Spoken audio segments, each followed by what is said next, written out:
Hello guys, in this video I'll be showing you how to make the easiest and most flavorful bread you will make this holiday season. In my bowl I have my flour.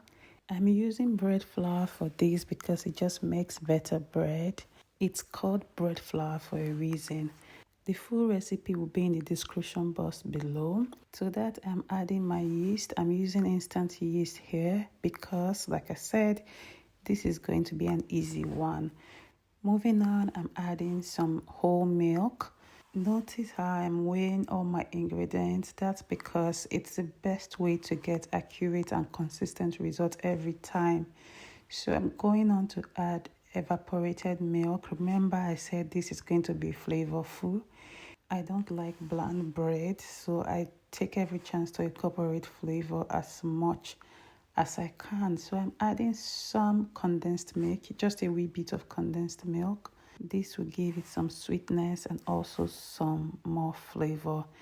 I've also gone ahead to add my eggs because we want this bread to be rich. And I just put that down to my mixer, and then we just knead that all together. You could do this by hand, but you probably would not need to go to the gym for 2 days because this would be enough workout for 2 days. But you could do it by hand. A mixer just makes everything easier. I used to dread making bread when I didn't own a mixer, so I can understand that reservation if you have one. But this is really a delightful recipe and I would love for you to try it. So we're just going to knead the dough for about 10 minutes. The goal here is to knead it and bring it all together before we add our butter. The reason why we are delaying the addition of the butter to this point is because the fat from the butter tends to slow down the formation of gluten. And for bread, gluten is everything. Gluten is what gives it that texture that we all love. So it's always better to knead for a while to allow the gluten form before you add your butter. I've gone ahead to add my butter and my salt here. We can now go for a final round of kneading. If you're using a mixer, the goal here is to knead the dough until the dough pulls off from the edges of the bowl, as you can see in this video.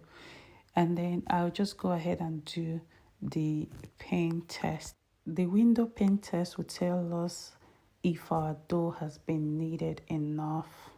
To do that, you basically want to take a sizable amount of dough and then try to open and expand it all from the middle, as you can see in the video. If it breaks, it means that your dough is not ready. But as you can see, mine didn't break. I went back in once again just to knead it together until the dough hook itself picks up every of the dough, as you can see in the video. Now you know that your dough is ready to proof. To proof our dough, we're going to grease a bowl with some oil or butter. You want to grease all of the bowl, the edges around, just everywhere that the bread dough will come in contact with when it rises. And once you've done that, you just transfer your dough into the bowl, as I'm doing here. Try to move it around and just smoothen it out. Flip it over so that the top of the dough is coated with the oil. And then you just basically cover it up and transfer to a warm place in your kitchen. I like to do this in my oven. So what I do is I turn on my oven for about a minute to 200 degrees for about a minute, and then just pop my bowl in there. It takes about 30 minutes to 1 hour to rise. It could take longer depending on the temperature of your city. I live in the UK and it's currently winter, so mine took about 1 hour. If you live in the humid or hot, a warmer place, it probably would take about 30 minutes or sometimes even shorter. So once it has proofed, you want to knock off the gas, knock off the air, and then go ahead to roll. Now, when you're rolling, the goal of this is that you are trying to create that layers. You see, when you cut into bread, you see that drag. This is what you're doing here. You're building that layer. So what I do here is I just try to tuck it in as I roll tightly and then flip it over and then roll again. So you're building structure horizontally when you roll that way, and then when you flip, you're building structure vertically, if that makes sense. So once you do that, I did this about 3 times, and then I went on to transfer it to my pan. You could just roll this into a log like I did here. But if you're feeling fancy, you can just make maybe a 3-bun type of bread. You can really just shape this however you like. But I am using this pan and it has a cover, so it doesn't really matter how I shape it. I did transfer this into the oven again to proof for the second time because this makes for better texture generally.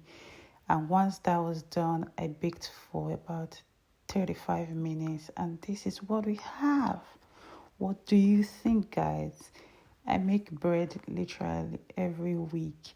I have a couple of recipes depending on what I am going for, but this is the easiest one I do, and it comes together quickly because you all know how long bread can take to make. Now look at that.